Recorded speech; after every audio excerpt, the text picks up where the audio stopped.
Welcome to the Shoulda Bet More podcast presented by Go Boys. Coming up on the show, Kiev O'Neil will break down the brackets, look ahead to the games Thursday, Friday, futures, the committee, and the committee is where we'll start because it was a wild conference tournament week, a crazy selection Sunday with all of the bubbles popping, with all the bid stealers. And look, I know it's popular to pick on the committee, and the committee's got a tough job putting the right 68 teams in, the right seeds. You can never make anybody happy, but I thought the committee did a tremendously bad job, just a terrible job with this selection. First of all, they screwed UConn. UConn is supposed to be the top seed here.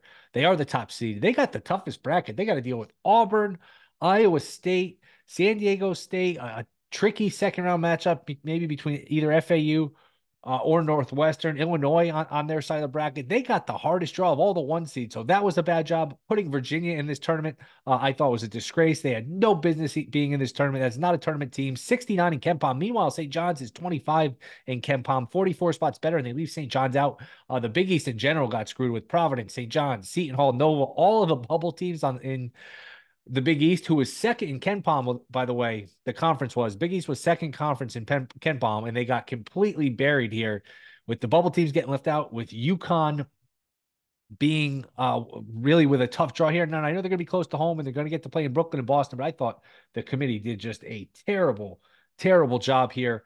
And again, you're never going to make everybody happy. The fact that St. John's wasn't even close, and we were on Friday. I was on Friday, and it's like St. John's is in. They're in good shape. I felt differently Sunday morning where, I thought they were a little better than 50-50 to get in. They were minus 185. I thought they were going to get in because they're from New York. They reached the 20 wins. But the fact that they were not only four, but probably five bid stealers, if you include New Mexico. And by bid stealers, I mean teams from major conferences that weren't getting into the tournament unless they won their conference tournament, who end up winning their conference tournament. So normal years, you might not have any. Last year, there weren't any. Some years you have one, two would be a lot. You had five. You had the A10 Duquesne winning, and have Duquesne's in 11 makes no sense to me. 11's like playing 11's like at large range, and Duquesne's not an at large team. You had the Conference USA. You had obviously Oregon winning the Pac-12. You had NC State stealing that one, and if you want to count New Mexico, that was a bid that they were on the bubble, and if they got knocked out in the first or second round, they might not have made the tournament. They probably wouldn't have, because if you notice, the committee was not fond of the Mountain West. Boise got put in a playing scenario. Nevada barely got in. So look, I'm not shocked that St. John's didn't get in with all of the bubbles that got popped with just the scenario where five bids were lost. I mean, you saw St. John's beat Seton Hall on Thursday, play tough against UConn. And they lost all three games to UConn, but they led in the second half of two of them. And that was a good showing, I thought, on Friday. And you saw Patino after the game against Seton Hall. He was joking around. He had a sense of humor. You could tell he thought he knew he was in. He thought he knew he was in, at least, where, he was joking around when somebody asked him, how do you beat UConn? He's like, well, I hope six of their players get COVID, something like that. And he smiled and walked away. And then he was reflecting on the game in the regular season where he ripped his team. He said, hey, I didn't mean it. You say things, but I love these guys. This group came together. You could tell there was a sense of accomplishment for Patino. Like, he was very, very confident he was getting in. He was furious after the selection where they were left out. He said, hey, I never want to hear about net ranking again. It's completely ridiculous. I didn't see the whole comments, did this right after the selection, but Patino not happy. I saw Providence coach Kim English not happy, saying, hey, the analytics are ridiculous, all that, which I think he's got a point. Now, his team, I don't think deserved to be in anyway. And I didn't think there was anyone else egregious being left out. I thought Indiana State was going to get squeezed. I think they were the highest net to be left out, around mid-20s to be left out. Again, these numbers are all running together here, but I didn't think Indiana State was going to get in because of the bid stealers. I thought last Sunday when they lost Missouri Valley final that, hey, 50-50 they got in, and maybe if you didn't have all of the Oregons, NC States, etc., maybe they would have put Indiana State in. But my biggest gripe is, and I have a bunch of them, putting Virginia in, making UConn's bracket that tough. How is Kansas a 4 seed? They didn't deserve a 4 seed. How is Duquesne an 11? That's ridiculous. Michigan State way too comfortably in. They did nothing. They're living completely on reputation. So not a good job by the committee. I thought some of these moves are very head scratching. Again, you're never going to make everybody happy. It's never going to be perfect. There's a lot of moving parts here. There's unbalanced schedules. Not everyone plays the same schedule. So a lot of times it is apples and oranges comparing these teams. But I have a hard time putting Virginia in this tournament. And especially St. John's wasn't even one of the first four out. That to me was shocking. And they really, really loaded up the UConn bracket. So this will be a fun tournament. Again, when you're talking about 68 teams that get in, the teams that get left out, it's not like in Florida State in college football where they went undefeated and you say, man, you won all your games and you get to get in. I mean, you're still talking about mediocre-ish teams that are being left out, so you can't go too crazy. But I was not impressed with the committee. I thought they did a really bad job. The lines started to come out, and we'll get to some of them here. I mentioned Virginia. They are a 1.5-point underdog against Colorado State. That'll be one of the playing games on Tuesday. And I don't know that we'll start to get times here in a minute. Again, doing this right after the selection. So at least the playing games, you've got, like I said, Colorado State 1.5-point favorites over Virginia, Howard 3-point favorites over Wagner, Colorado a 2-point favorite over Boise State. Boise State did not. If you notice, they the CBS crews or somebody had their camera crews in Boise State's watch party or whatever, and Boise State was stunned and shocked that they're going to be in the play, and they thought they were in the main draw. So Colorado laying 2 there against Boise, and then you have Montana State laying 4.5 against Grambling, and then you got the rest of the games popping up. One that looked light to me, I did think Houston was a little light against Longwood. There's 22 at DraftKings. They're going to bury Longwood. They're just going to smother them. They're coming off a horrible performance, and that was a bad performance, an alarming performance against Iowa State in the Big 12 final. So they will come out for blood. They kill these bad teams. They're a bit of a bully. So I do like Houston. That's one that jumped out to me.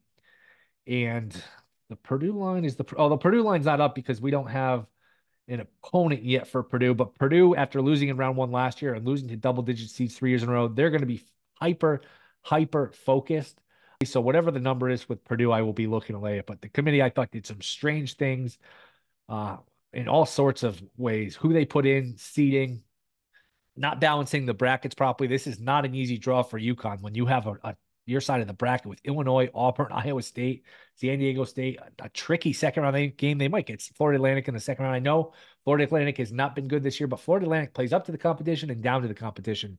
They beat Arizona. They seem to play close games against anybody, no matter who they play. So we will talk more about that with Kiev O'Neil. Quickly, I referenced the bid Steelers. What a wild weekend it was with the bid Steelers. First of all, you had the crazy Temple story where 10 days ago they're being investigated because one of their lines against UAB moved from -2 to -8 for UAB. So the money moved against Temple, and then Temple got destroyed. Investigation, people looking into it, allegations, all that kind of thing. And then they go on a run where they win 4 games in a row as big underdogs in a few of them and get to the final. And they got killed in the final on Sunday against UAB, coincidentally, but just a crazy run for Temple and all these other teams. NC State 100-1 to win the ACC. They win wire to wire basically against North Carolina on Saturday night. Oregon with a crazy comeback against Arizona and win that game pretty comfortably Friday night against Arizona. So just some crazy things this weekend where, again, most years you get maybe, if you get one bid Steeler, that's a lot. It's unusual, especially now in these bigger conferences, to have a team that's in a non-one bid league. So like the Big East, the Big 12, Pac-12, where you get a team that's not going to make it into the tournament, they get hot and they win it. First of all, if you're good enough to win one of those big tournaments, usually you're good enough to be like an at-large team. So the fact that you've got 4, maybe 5 of these is just absolutely stunning and really threw an interesting wrinkle into this whole selection this weekend. And just some other things quickly. Long Beach State, I don't know if you saw this. Long Beach State, they fired their coach Monday, Monson, who was going to, I mean, it's unclear whether it was mutual, but they were parting ways. And he's the guy, he started at Gonzaga. He was the first Gonzaga Cinderella team back in 1999. So they part ways with Munson, and then Long Beach goes on and wins their conference tournament. They're going to be in the tournament here. That was a crazy story. And then a couple of things. Akron, Kent State, in the MAC. Oh, my God, you felt bad for this Kent State kid. Kent State is up by 1 with 4 seconds left, and the kid gives an intentional foul, thinking they were losing, I guess, by 1, not knowing the score. The kid on Akron bangs both free throws. Akron wins. Kent State loses. The kid's crying. The coach for Kent State did a good job saying, hey, it's not one play. It's not one player. The sun will come up tomorrow, that kind of thing. But, oh, my goodness, what a terrible mistake. You feel bad for the kid to foul up 1 in that scenario. And then Yale on Sunday. And Sunday is a little bit of a more relaxing day. It's a little bit of a withdrawal day after so many games, Wednesday, Thursday, Friday, Saturday. Sunday is a bit of an exhale day where it's only a few games here and there. I think it's 4 games total on Sunday. Yale is down 6 with 24 seconds left. not only wins the game, but wins it in regulation. Just an epic comeback, an all-time meltdown from Brown to not only lose the game, but you don't even get it to overtime. Yale scores 7 points in the last 23 seconds, I think it was, including a layup, or yeah, I guess you call it a layup at the buzzer to win the game for Yale, to put Yale in the tournament. Just a gut-wrenching loss for Brown. So, boy, the madness already started. It was a crazy weekend with all the bids being stolen, the Temple story. NC State was a wild story. If you get one of these, it's a crazy week. You got a few of these. Long Beach State, the Akron finish. I was watching Fairfield, who's close to me. Fairfield was up 7 at halftime. I think up 9 in the second half. They had a terrible loss to St. Peter's. They haven't been to the tournament since '97. I thought they were going to punch their ticket. I was rooting for them to punch their ticket. They could not get it done. Florida, who I talked about on this show, I think, and other shows, they were 20-1 to win their tournament, got to the final in the SEC, cut it to within one of Auburn, but Auburn led wire to wire. So Florida couldn't get it done, but you had some monster upsets. The one seeds in these conferences did terribly. I think it was like 19 or 20 of the one seeds got knocked out. The one seeds just did not do well at all, which, look, a small sample size. One seeds aren't going to necessarily win, but this was a just a bloodbath in terms of the chalk. UConn was one of the one seeds. They get it done. That Friday night game against St. John's was fun, but Creighton losing the way they did, and Marquette not having Kolek, that Big East final was a bit of a snore. The Big 12 final wasn't great. It's the volume of games that are so good, and you get some of these upsets in these conference tournaments where it turns everything upside down. So a fun weekend of basketball, and there is more ahead here, and we will discuss it all with Kiev O'Neil. That is next. This is the Shoulda Bet More podcast. All right, we are back. Shoulda Bet More podcast. It is time to talk some of these games, the selection conference title week from the OddsBreakers. It is the great Kiev O'Neil. I was excited. I was able to get you. I wanted to be able to get somebody good who knew what they were talking about, wasn't afraid to call it the committee. So I'll make you the teacher. Let's forget the specifics for a second, Kev. What letter grade would you give the committee? Also, hi, how are you? You flatter me very much, undeservingly, but I'm doing great, and it's an honor to be back on your show as always, Will. But man, this is what it's all about. I mean, this is my favorite time of year. Was so excited to get the brackets today. Watching the conference tournaments is always just a blast. Had a good day yesterday, kind of a split day today, but hey, it's always good when you're not down. So I'm loving that. And the committee, you know, I would probably give them it going by what they're supposed to do. I would probably give them a B plus. They did some things that I wanted them to do, and they're in a really tough position, Will, because of all the at-large teams that couldn't go in because of all the bid stealers that happened. I mean, so many bid stealers. Just off the top of my head, I think NC State, UAB, because FAU was getting in, right? Duquesne. Dayton was going in, maybe even New Mexico. You can throw in there. I mean, the Mountain West had a ton of teams in, and obviously Oregon. So, man, a lot of bid stealers, and they did the best that they could. I only have a couple grudges with a few teams. Yeah, and I made the same point about the bid stealers, which the bid stealers are what make the latter part of conference title week fun, aside from the betting, because once you get down to like the semifinals and the big tournaments, Big East, Big 12, all of these, most of these teams are in. So usually, like, if you get one bid stealer a year, that's a lot. Last year we got 0. A lot of years we get 0. Some years we get 1. 2 would be a lot. The fact that we got 4, maybe 5, is really, I'd have to go back and check, really kind of unheard of. I mean, it certainly is, man. And but you're right, that's what it makes it fun. And the truth is, the fact that you have so many teams, you can't really cry about some of the teams that have been left out, because it's not like you're leaving out the 5th best team in football like it's been for a long time, right? These teams literally do not deserve to be in any way, in my opinion, if you want to talk about true championships. So now you can always say, I think they shouldn't have selected this team over this team. And you can make a lot of different arguments with that. Virginia is the obvious one for me. I don't think they're an exciting team. I think that, they got in because of the coach, really. And the ACC, they wanted 5 teams in. And so it's like funny. NC State stole a bid, but they didn't steal Virginia's. I almost feel like they should have stole Virginia's. I agree. Will. I agree. And it's like you listened to my open, because I said the same thing about, hey, it's not like Florida State where they went 13-0 and you left Florida State out. And you could say, oh my God, they won all their games and didn't get out of the playoffs. Not to rehash that whole thing. But yeah, when you're talking about like this, there's still 68 teams get in. If you're 69 and on the outside looking in, I mean, it's not the same thing. But I agree about Virginia. I mean, St. John's was 44. It was what 44 spots ahead of him in Ken Palm. St. John's is 25. Oh yeah, Virginia's I 69. It's insane. I'm shocked about St. John. You know, you were asking me the price to on the yes. I was Yes, thinking you're going to bet the yes, and I found a price of just before the selection show came out. It was minus 185 on the yes. So clearly, apparently the no at whatever plus 150 or ish was the correct answer. But I'm shocked that they didn't get in because of the amount of money they draw. You got Rick Pitino. I You agree. could have put him against Richard Pitino. There have been some great storylines to that. And it's actually I wrote. I wrote down some snubs that I would have wanted to see in, and St. John's is number one for the snubs. Indiana State's there at number I two. agree.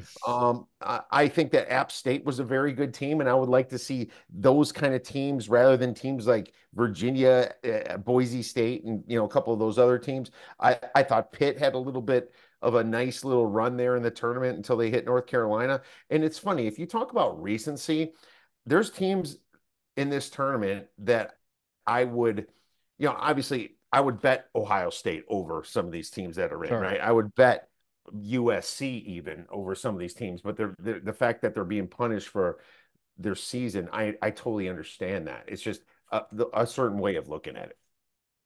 One other gripe I had, and we'll get to the games here in a minute. I thought the Big East got really shafted. I mean, that's the second best conference in Ken Palm. They only got three teams in. And UConn, who's the number one seed of all, I thought they had the toughest bracket. You're putting the Big 12 champ, the SEC champ, and the Big 10 champ all in their bracket. I mean, that's a very tough bracket. I thought UConn got a really hard draw. Now they're close to campus. They don't have to get on a plane, but I thought UConn did not get a favorable draw whatsoever. You got the Big 12 champ, the SEC champ, the Big 10 champ, and the conference one anyway, the conference tournament one, Yeah, not right. and they're right under Purdue, let's face it. And then UConn, the best team in the whole league, in my opinion. Holy cow. I mean, I was a little upset as a Badger fan after Illinois won, but at the same time, it was kind of like when I saw their bracket in the East, I was like, okay, screw you guys anyway, man. I have the East is much harder than the rest of them will. Yeah. And I think it's top heavy more, but still, it's like Iowa State, the way they manhandled Houston. And I actually had Iowa State as a top eight, top nine team pretty much all season, but they kind of showed who they were. They're a very tough out. And San Diego State's not even, they're tricky. And it's funny how you throw FAU in there as well. And BYU, who started out the season very good, they could go on a run and beat some people. Yeah, I think the East region is definitely above and beyond strength than the rest of them. And my last gripe before we get to the games, and I'll ask you to just pick a few that you like, a few that jumped out to you. We can just go through some of these here. I don't know how the hell Duquesne's an 11 seed. I think sometimes when these teams play on Sunday, they just have it positioned where the committee gets lazy and say, I will just throw the winner of this game in there, whatever. Duquesne's not 11. 11's basically an at-large team. Duquesne was not an at-large team. That was just completely misseeded, that Duquesne team. It makes no sense. Now, I was fortunate enough to that was my big one that I won at 14-1 was Duquesne in the Atlantic 10, but the first four went out literally that Thursday, the first day they had to play, and which was really interesting. That helped me a bit. That got a little dicey at the end. It's like Duquesne and VCU they were both trying to find ways to lose the game. It's almost like who could suck more in this game today. It was terrible. I bet the under, thank goodness. But I feel like Duquesne should be like a 14 seed or a 13 seed. I'm shocked that they're as high as 11. Right. And I said off the top here, look, committee, as much as I want to get on them, and I do think they made a bunch of mistakes here. You're never going to make everybody happy. You got 68 teams to put in, and you got to put them in the right order. Like you're never going to please everybody. I understand that, but I did think there were some things that were glaring here. Well, And well, well, yeah, the go ahead. reason I gave a B plus is because they kept Seton Hall out, Wake Forest out. I didn't want Wake Forest. They kept Nova out. Kind of had to at 18 and 15. That's just a number that never gets in anymore. Yeah, I 18 and agree. 15. It hasn't for a long time. And then Oklahoma. I think, I was glad that those were out. Some of the teams that were weird is Dayton just had a really bad last run. I kind of thought they were overrated. FAU has just been How are they an 8? I don't know. They've been bad lately too. Boise and just having that many teams from the Mountain West was a little bit of a head scratcher. And Colorado. Colorado can't win on the road. So I mean, I understand from the earlier in the season how Colorado got in, but in my opinion, those are teams that I'm going to probably be looking to fade. Will Anything you've hit here on the openers? Yes, yes. I mean, right away I took Colorado State and I laid 1.5. It's I Yeah. mean, literally came out what half hour ago They did a tops. good And job. As soon as the brackets popped up, there were lines, boom, instantly.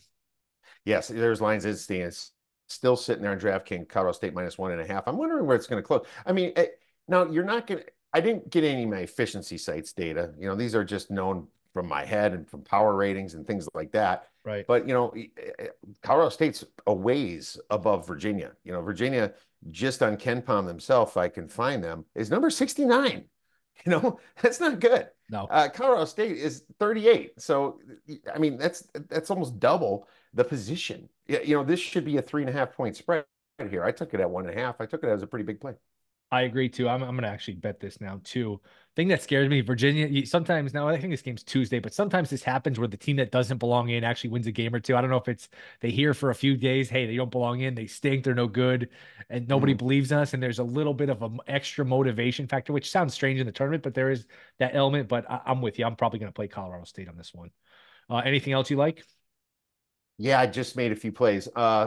So I think Utah State I played, and let me look at. I got to find my number that I got on them, but I think Utah State's in a situation they didn't, and this is probably something I should have mentioned.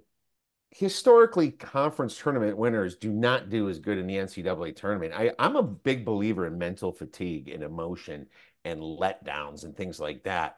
And, it's probably better that Utah State lost a little bit earlier to San Diego State. And then now they have an opportunity to make a little bit of noise, but they're playing TCU. And I got 3.5 on this one. I'm kind of like, really?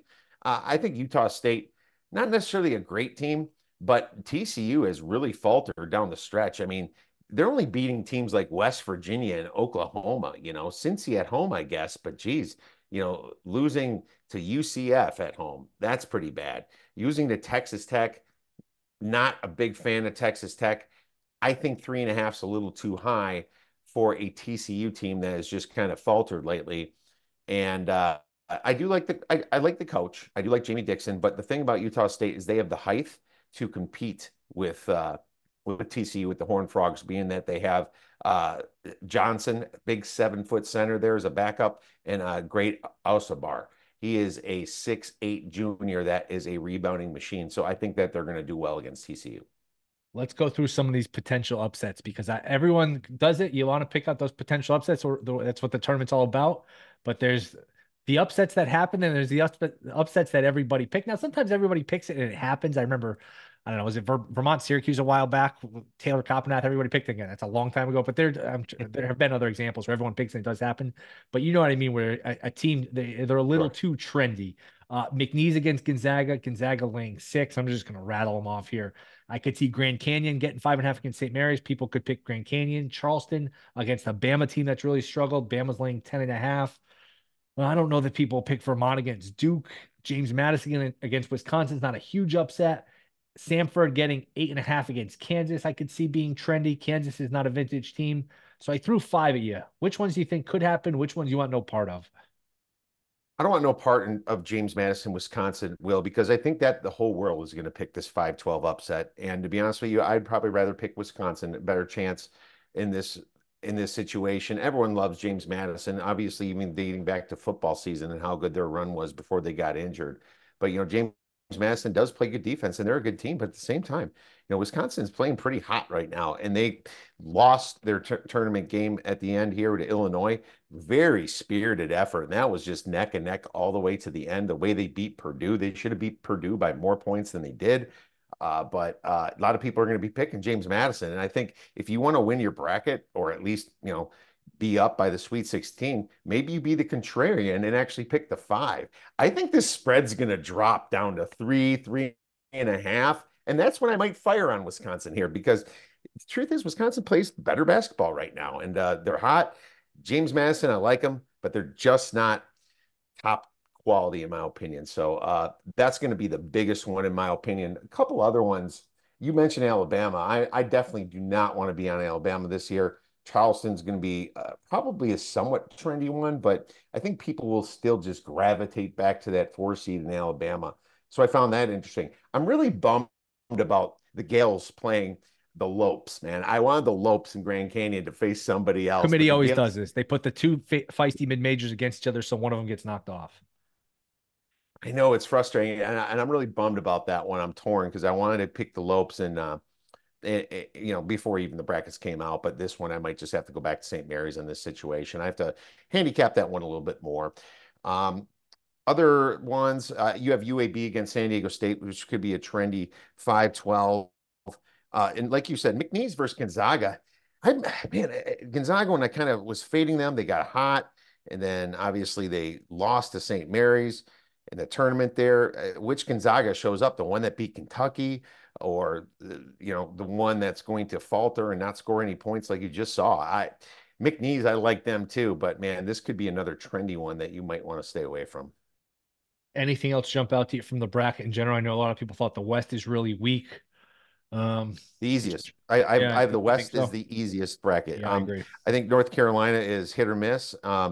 Alabama, not a good 4 seed. Baylor, a very suspect 3 seed. They're so inconsistent. And Arizona, king of inconsistency, but unfortunately, they're in the West. So a lot of people are going to be picking Arizona in their brackets to get to the Final Four just based upon the proximity. Not so sure about that one right now. Midwest, I think Creighton's kind of interesting. I might be picking Creighton, and I think Purdue, if Zach Edey's in foul trouble, that team's going to be in foul trouble. Now he's never been in foul trouble in the Big Ten, it seems, but I think once he hits the tournament again, you could see him get into foul trouble, and that's going to be very interesting as well. I think Kansas is kind of a weaker team. I don't know if there's going to be some value. I have to check about McCullough and see how his injury is, obviously, and obviously their big guy as well. But I think the spread was a little bit light on Kansas coming in, but I did lay some larger numbers as well. I took Kentucky minus 13 and a half. And the truth is, Kentucky's a team that plays very fast. So when they're playing an easier opponent like Oakland, who had to win their Horizon League tournament, and Oakland actually wasn't the favorite to get in. I mean, they're 137th on KenPom, but they're one of those teams that I think are very susceptible to getting run out by a fast-paced team like Kentucky. So I don't mind laying some points with Kentucky there, Will. Yeah, and I think Oakland plays a lot of zone, and boy, you're going to try to zone Kentucky, and they're going to shoot the ball too well. So that'll be interesting. Which one of these conference tournament performances alarm you? Because we had a lot of duds from Houston, Tennessee, throw Kentucky in there, Arizona. Which one of these do you just kind of dismiss, and which one do you say, "Uh-oh, that's a red flag"? Well, I mean, there's always the whole Rick Barnes and Matt Painter thing. And funny enough, they threw them in the same Midwest bracket. So I'm actually glad that they did that, by the way. So that means I don't have to think too hard about them making it all the way. I can just either pick one of them or neither of them, right? Um, I think that Tennessee, I don't want to read too much into that just yet. I think that they still have a ton of talent there, and um, they're pretty good coming off a loss. I'm not going to read too much into the number there yet. North Carolina losing to NC State. Nothing was stopping NC State. And by the way, where did this come from, NC State? Oh man, I feel like they cheated on me or something, because I'm the kind of guy that would bet a team like that. And then they lied to me all season. So I'm like, that 85-1 would have been really nice in my wallet right now, Will. But NC State, man, that was interesting. Nobody was beating them this time. And I think North Carolina, I'm not worried about them. I think North Carolina is a Final Four team in the West, in my opinion. would the bracket with this draw keep you off picking UConn to win it all? No.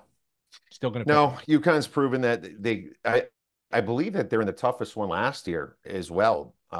They had Gonzaga with Drew Kimmy there, Yep. and I think Kansas was in there, and I can't remember the 1 seed, but they had also, I believe, the toughest bracket last year, and it's going to be interesting because I'm gonna be looking at Illinois a little bit, and I know they won the conference tournament. And I usually try to stay away from that, but Terrence Shannon is just such a beast, and he if you saw that Wisconsin hits the three, he ties it up, boom, just comes back, hits the three. He's unstoppable, really, and it's a guard type of tournament. I think that they're going to be the better team than Auburn in this situation, so I'm going to be looking at that, but. I still have UConn as the best overall team. The team that I want to stay away from a little bit is Houston because I am just not sold on their field goal percentage. They're going to win a few games. They're going to be in just like last year. But man, ranking 229th in effective field goal is not the kind of team that I want to back. And once they, play a tough team, they can be in a little bit of trouble. And going to be a little tricky against teams like Marquette and Kentucky. And obviously with Marquette, they got to get Kolek back. I just made a bet here. I'm just scrolling through these lines again. We're doing this in real time, and I don't know how you felt, but trying to prepare for this, my open, my interview, like getting all my notes, my thoughts, the lines. It's just like everything happening at once. But I like Morehead State plus 13 and a half. I agree. Illinois is obviously a really good team, but sometimes you fade this team off a conference tournament win. I don't know. I just like this Morehead team a lot. 13 and a half. I wouldn't be shocked if this gets down to 11 and a half. Would you have a lean in this game? I certainly would not bet Illinois coming off the win here. I think they could be a little bit weak just based on that. Now, if they can get to the Sweet 16, that's when I think they're going to be a little bit dangerous. But Morehead State, I'm going to look at the over in this, and it's dropped a little bit because Illinois is just such an over team. They play fast, they rebound very well on the offensive side. They don't play a lot of defense when they're winning. That's the truth. When they're winning, they will let you score. I don't care what team it is. They're very Kentucky-ish in that. So I would look more towards the over. It looks like it just dropped to 13. Are you moving this line, Will? Jeez. Possible. I might have texted a couple other people too that my plays that I'm in text groups with that maybe they did, but I don't think so. I just think I don't know that is interesting. Well, it's a good play. I wonder what it takes to move a number. That's an interesting question. What would it take to move a number on an NCAA tournament opener? Um, a lot of respect for one, and if you're listed as a winner to one of these larger FanDuel's, DraftKings, it might move, but they also might not because they just have so high a volume. They might wait it out anyway. I noticed these books wait a little bit longer than the Vegas books. It would be, a good if somebody sends out a play and they're a very popular player, and I'm guessing their clients use that same book, that could move a number. I don't see DraftKings moving unless they get a high amount of volume or FanDuel, but I do see smaller books move out of respect for who is betting it. So that's what it takes. And it's not Yeah, always even just the size of the bet, it's just the precision of the person. I'm sure they take a lot of bad money for five-figure bets from people that just have all kinds of have more money in the world that they can even spend sure, themselves. sure. Anything futures wise jump out to you, or it's too early for that? Well, I have some futures. I obviously those numbers are gone. I had UConn at 10-1. I'm curious how they reload them because I'm going to read this. some of I the. mean, I'm going to reread some of them. yeah, please For do. some reason they open. I don't get these in Connecticut, but for some reason in Connecticut they're up right now. I don't know if it's a mistake, but UConn's plus 450. This is DraftKings. Houston's 5-1. Purdue 7-1. North Carolina 12-1. Houston was the team I meant to mention too in those awful performances. They had one of them. But Arizona 12-1. Auburn 14-1. Iowa State 16-1. Tennessee 18-1. Kentucky 22. Marquette 25. Duke 25. Creighton also 25. Illinois 30. Baylor 35. Bama 40. Kansas 40. Your Wisconsin Badgers 60, Florida 60, which is the first one I find interesting of these longer shots. Gonzaga and BYU 60, St. Mary's 70, not terrible. I know the money line rollover works better, and then you got 100-1 Texas Tech, Clemson, New Mexico, Mississippi State, Texas. You go down the list here. Anything jump out to you at all? Just first instinct. You know, they're pretty solid. Yeah. I have UConn as my number one team. I don't like Houston so much. Auburn won their championship. Tennessee at 18-1 is a little interesting. Creighton at 25-1 is interesting because I'm kind of thinking about maybe using Creighton in my final four on that side. Wisconsin at 60-1 is a little bit interesting because they're hot right now. Florida at 60-1, I thought is pretty hot as well. So those are the ones that I'm looking at. Kentucky's probably properly priced because of how inconsistent they are. 22-1. Duke at 25-1 is interesting because Duke actually gets a lot of respect on the efficiency sites. I think they're top 8 on KenPom. So it's interesting that they're kind of getting like the number 11th or number 12th best odds, yet some of the efficiency sites like them. So you have to believe in Filipowski. I think he's kind of soft when he gets beat by some of those bigger centers, but Duke could be live too. So very interesting. I didn't get the chance to relook at that. I'm probably going to be studying that more tonight, Will. All right, I think we covered it. Do we miss anything? Is there going to be a monster upset? We usually get one, whether it's a two going down, a three. Last year we got a one and a two going down. Do we get a stunner here Thursday or Friday? Thursday or Friday, man. Oh God, I hope so. I mean, that's what's so fun about this. Imagine Purdue going down again. That would be Yeah, that would be something else. I'm not going to say that though. I think a team like Arizona could be in a little trouble because they're very inconsistent, even though they're in the West. I mean, I could see a possible upset happening there. I could see South Dakota State just being one of those teams against Iowa State, that just can't miss. They're coming off high ball screens and just keep hitting. oh, Remember good when one. Baltimore Retrievers beat Virginia? Virginia couldn't do nothing about it. They just everything they threw up went in the hoop, and they were just playing their pack line defense. So that could possibly happen because Iowa State could be fat and happy living off that big win. In Western Kentucky, it just depends if Marquette has their guy back. Is Kolek going to be back? If Kolek's not back, this team could be a little bit dangerous or a little bit Good point. susceptible as well. So I don't see you Stetson beating UConn. I don't see Longwood beating Houston. I don't see St. Peter's beating Tennessee, but I could see the others possibly being a pretty big upset. Oh, maybe Samford against Kansas because Kansas is just so weird right now. I don't even know if they're all in or not. It's a good point about Marquette. Kolek, if is he back? Is he 100%? And boy, the committee has taken injuries into account in the past. If he's not back, if he's not 100%, even if he is, how is Marquette a two seed? I thought that was a strange one too. Yeah, why are they a two I seed don't with know. this?